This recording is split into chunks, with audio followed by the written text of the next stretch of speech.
What's up everyone, my name is Chris and today we're hitting a milestone with the E39 M5 wagon build because we're finally going to be trying to start the motor. So in today's episode, I'm going to be showing you some of the wiring changes that we had to make to the harness, routing some new wires to the instrument cluster, as well as some of the engine prep work and final assembly that we had to do before we even got close to adding fuel into the mixture. So I hope you enjoyed today's video. I appreciate all the support that we've had on this build, and I'm really excited because in the next video, we're going to be starting this car and driving it out of here for the first time. So click that subscribe button, the like button, comment down below. There's so much positivity in this space. I really enjoy you guys that are following along, and I hope you enjoy today's video. So without further ado, let's get to work.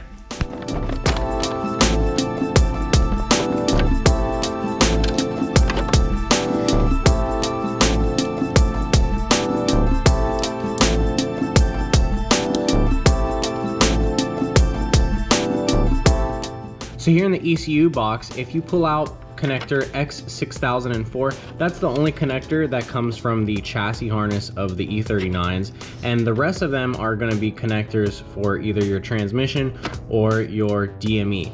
Now these connectors have a few pins that go to the DMTL pump, the brake light switch, and also the instrument cluster, and they're going to be a little different depending on what model E39 you have. In my particular case, I had to swap out pins 28 and 34. They were in the wrong location, so I swapped both of those around, and then I also had to add in the pin for the instrument cluster connection that allows the reverse light to light up. Here's the new wire that we had to route to go to the instrument cluster, and now I'll show you what it looks like inside the car. So the wire is routed through the firewall where the rest of the wires come through from the engine bay, and under the dash here it is, and it goes right to the blue connector on our instrument cluster, and that allows us to have a reverse signal so that the car knows when it is in reverse. So those are the three wiring modifications that we made so far. Now what we're gonna do is we're gonna reconnect the battery so that we can test the key in here and see if our reverse light works, as well as if we can connect to the DME and read the codes. All right, so now we're gonna power it up and see if our wiring is correct. Looks like we get the instrument cluster all the way lighting up. We know that already, but let's see if we can scan it. So I've got my handy dandy scanner right here. This is an iCarSoft unit, and we're gonna see if we can scan the codes. Now we're gonna try to read the DME. Looks like we can read it. Let's read the fault codes. So this scanner connects up to the car fine, and that's great. That means that we know we did something right, and the DME is fine, and it's connected, and it's running connected to the instrument cluster as well. So now we need to test our reverse, and to do that, I'm gonna go ahead and put the car in reverse. So the rear view mirror is turning down. Let's see if we have it in reverse. If the light comes on, and it doesn't look like the reverse light is coming on. So we're gonna have to see what's up. Maybe the light control module needs to be coded differently. So for now, we can get on to cranking the car and getting oil pressure built up in the system, installing our new oil filter, and then eventually starting this car up for the first time.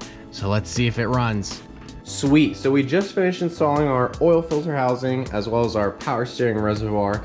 I need to get some rubber O-rings that are gonna go to the power steering cooler because I lost one of those. But the install was pretty simple. What I did, since I didn't have another car to reference off of closely or make measurements from, was to install this bracket right here. I took my factory airbox, I aligned it where it would go into the factory trim guides right here and here. And then I put the bolt in that holds the airbox to this bracket, and that provided me enough guidance that I knew how high or low this was supposed to be. And it actually happens to just fit in like a puzzle piece. Like there's one spot where it just tends to fit in pretty good. And also I would consider looking at this as a reference point. I'm pretty sure I got this aligned well, but I've seen some pictures of other guys doing the swap, or maybe the OEM one's a little bit off center from this. But I think that this is enough. Let's go grab our airbox and see if our airbox will still fit in here. Alrighty, now this is the moment of truth. I haven't tried out this airbox since we installed the bracket for both of those things. So let's see if we can get this installed.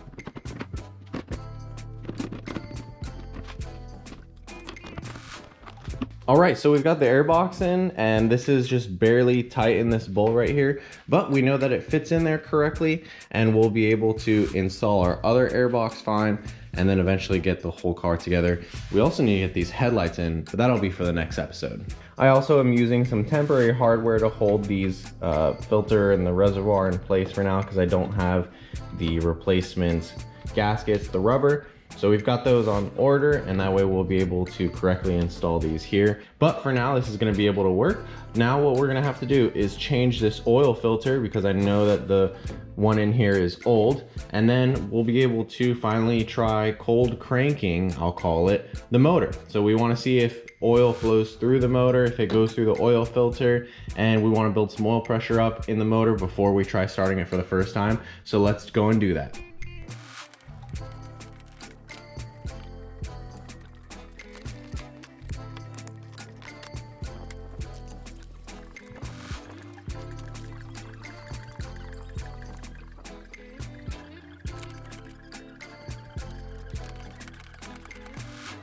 All right, so here's the moment of truth. We've got oil in the engine, all the oil filter lines hooked up. The coolant lines we're gonna leave open for now, and the power steering lines we're gonna leave open because we don't have fluids in any of those yet. But since we have oil in the engine, I'm going to try to crank it now after all the harness modifications. Keep in mind the DME had an EWS delete. So we did all the work that's necessary, and so now it should crank. We need to do a few cranks of this engine to build up the oil pressure in the Vanos and the oil pump and the entire system before we even get into hooking up the fuel rail and starting it. So that's what we're gonna do now, and I hope this goes well, and hopefully we'll have the engine started before the end of the episode.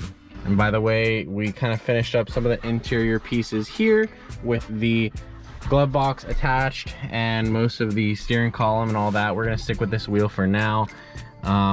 But yeah, let's see if this thing wants to crank. We're neutral, e-brake is on. This is so scary. Wow, okay.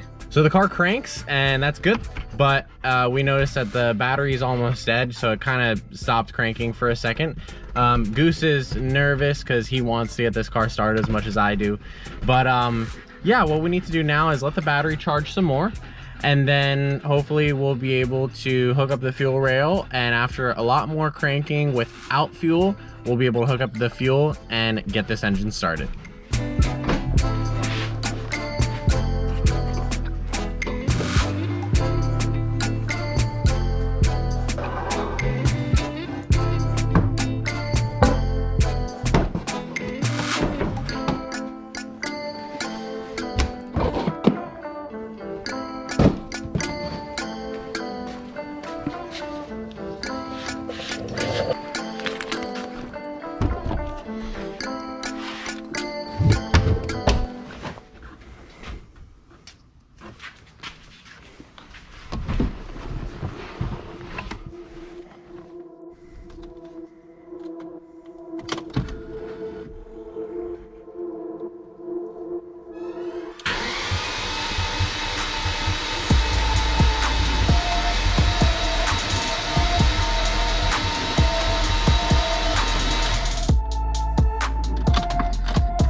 Is that oil there, man? Where? Down there. You know what that? This looks like a puddle down there. Oh shoot, let me see. Right here too. Oh wow. Oh boy. So trying to crank the car, there are these, I guess, freeze plugs or some sort of plugs in the heads that were left open from doing the machine work. So now what we're gonna do is we're gonna steal them from the M62 motor and put them on this motor. So there's the plug that we're gonna have to remove to reuse it on the S62. Hopefully this will work. Hopefully it's all the right size. These are different heads obviously, but hopefully the freeze plugs are the same. Yep.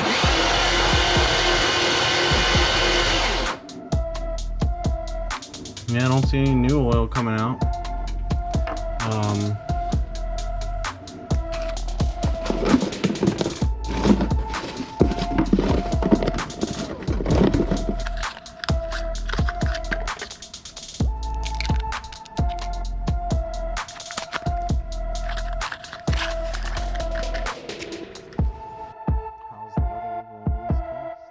So my dad here is helping us work on the M5 motor, and what we've gone and done is installed the spark plugs and the ignition coils and just one bolt on each coil to keep them in so we can test fire the motor.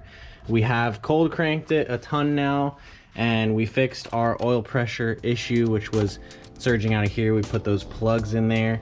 So we should be good to crank it and start it. Dad, will you do us the honors? Yes. Yeah? Okay, honest.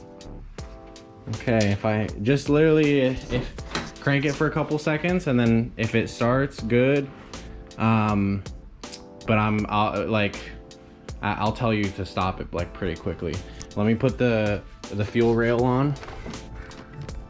Hopefully we did everything right.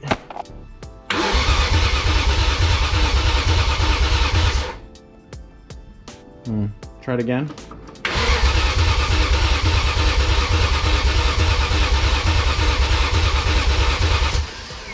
All right, so we're gonna do a take 3, and hopefully we get it this time because I don't have a lot of memory left on the SD card. But the first time we had to fill up these oil leaks from those freeze plugs, and then now it wasn't starting the last time because the crankshaft position sensor was broken. Dad, do you still have that, the crank position sensor? So crank position sensor was broken. Hopefully that fixes it. Dad, please do us the honors. All right. Hopefully it works. No gas, just should start up.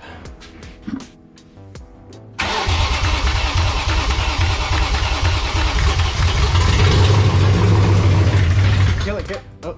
So there you have it. I'm gonna leave the video right there. Kind of a teaser because we kind of got the car started, but we still have to connect a lot of things in order to get the car to run right, and we need to fill the car with fuel. So stay tuned for the next episode because we're gonna be assembling the rest of the front end. We're gonna get the headlights in, the rest of the air boxes, the mass airflow sensors, everything hooked up, and then we're gonna start the car for real, and we're gonna actually drive this thing out because I really wanna sweep underneath the car because it's so dirty and it hasn't moved for so long. So stay tuned. I hope you enjoyed the video today, and we'll see you in the next one.